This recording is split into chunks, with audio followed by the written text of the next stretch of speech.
There is something happening inside Crimson Desert that every major outlet is completely ignoring.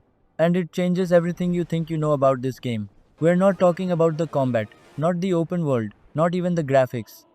We're talking about a design philosophy buried inside this game that no studio has ever had the guts to fully commit to until now. If Pearl Abyss actually pulled this off, this isn't just a good game. This is the game that forces every other open world studio to completely rethink how they build worlds. Stay with me, because the detail that proves it is coming and it's going to hit different. Pearl Abyss had the perfect business, and they killed it on purpose.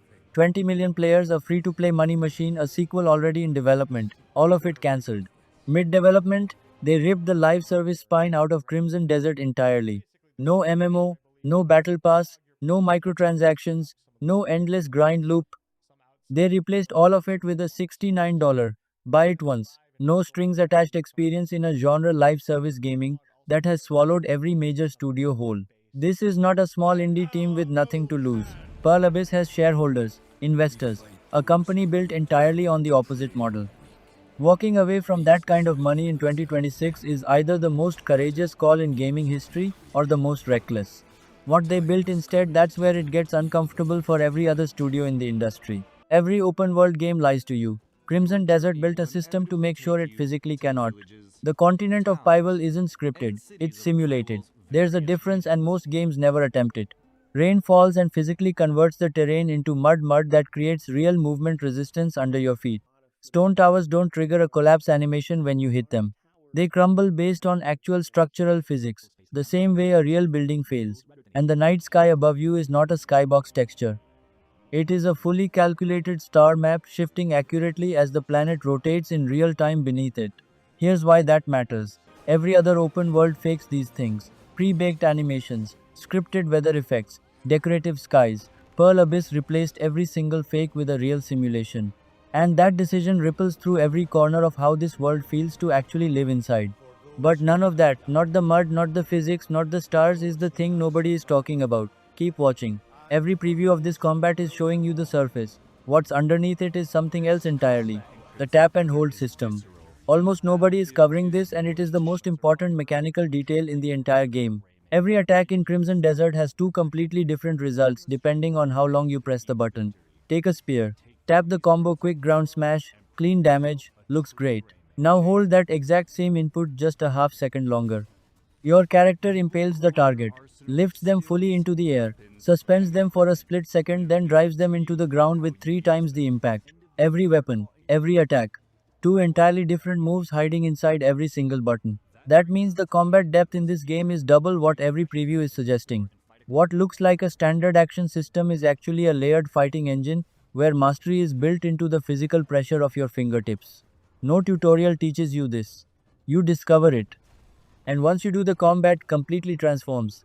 And the bosses are designed specifically to punish you if you haven't learned it. Here's how. There is a navigation mechanic in this game that every major outlet walked right past. And it might be the most creative idea in the whole thing. You use your sword as a compass, not a map marker, not a waypoint. You catch sunlight on your blade and the reflection points you toward hidden locations in the world. Angle the weapon toward the sun, and it illuminates points of interest scattered across the landscape. NPCs in danger, abyss artifacts to collect, secret areas the map doesn't mark. The whole discovery system is built around physically interacting with light. Ghost of Tsushima used the wind, Crimson Desert uses physics, and the difference in immersion is not subtle. Now combine that with the bounty system where you can tackle criminals, tie them up with your own hands, physically carry them across the open world, and turn them in for coin. Or, and I genuinely cannot stop thinking about this, find a cart, load it with tied up bandits, and ride into town like a one man traveling prison. The game doesn't just allow this. The physics engine makes it completely possible.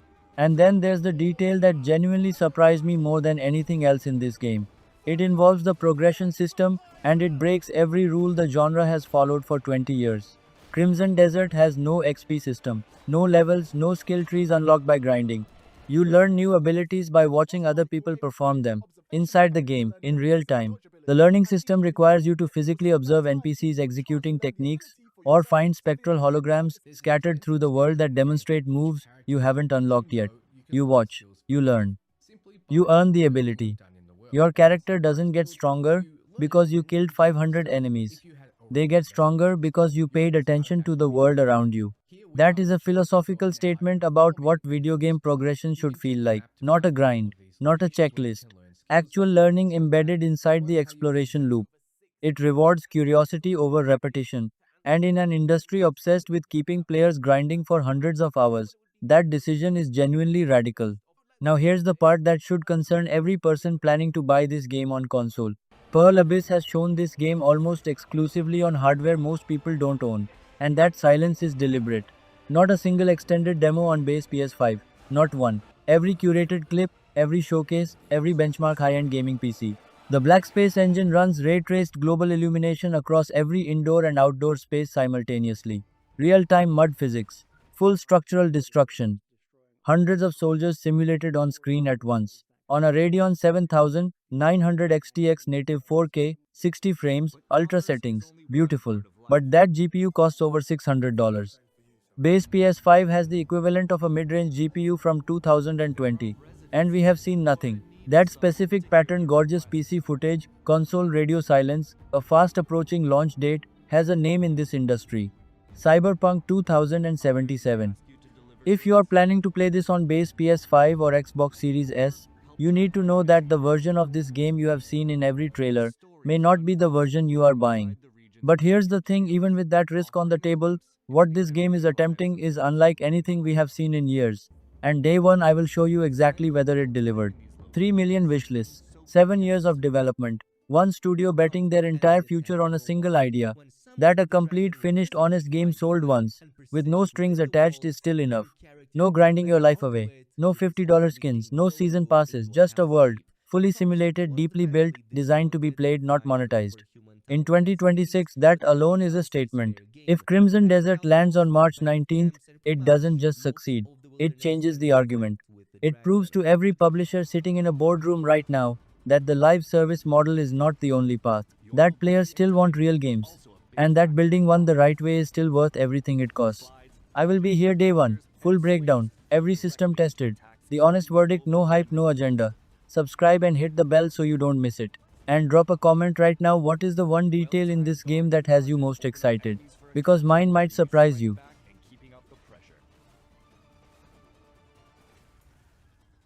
The result is combat that feels grounded, yet explosive and endlessly expressive.